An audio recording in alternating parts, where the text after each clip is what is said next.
Ito sina.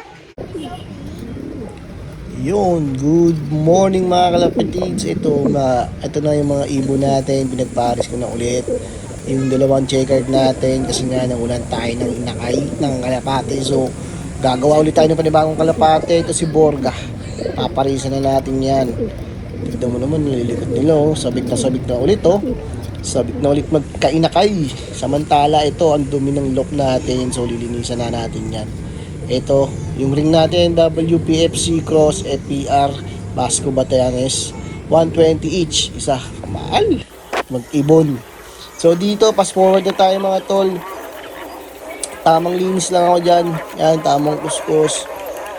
Tatanggalin ko lahat ng mga likabok dyan kasi nga, delikado rin para sa atin, sa mga anak ko, sa asawa ko yan. Tamang linis lang, ganyan. Yung pag-iibon, yun o, tamang pakita pa ng mga balahibo. Yung red horse, oy, ito na sa poop tray. Doon sa breeder natin, kinuha ko na rin yan. Tamang biginisan ko na lang kasi yung sobrang haba. Yan. Okay. Ano pa next? Tapon. Okay. Ito. Binalik ko na yung screen. Tapos yung plywood. So yan. Tamang ganyan lang yung pinagawa natin. Swak lang sa atin sa bahay, sa kulungan ng ibon para makapasok-pasok tayo sa loob. Makakuskus tayo dun sa pinakadulo. Ayan, o. Ang linis. So dito, ito na yung ibon natin. Papabalikin ko na. Kasi papasok na rin ako. Gumising lang ako ng maaga para maglinis dyan talaga. Anong oras pa lang yan? Ulan-ulan pa ata. Yan. Papasukin ko na, ganyan lang. Ang paakit lang para pumasok ay ang kanilang pagkain.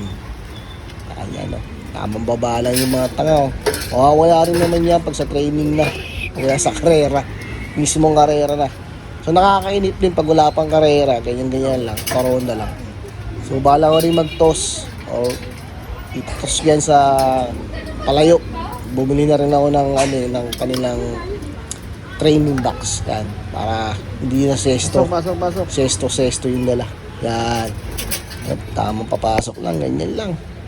Tamang pag-iibon lang, walang stress. Yan. Pampawala nga din ng stress. Pero pag nawala ng ibon, stress ang gago. Yan. Paris na siya. Paparis na ulit. Yun lang, bye.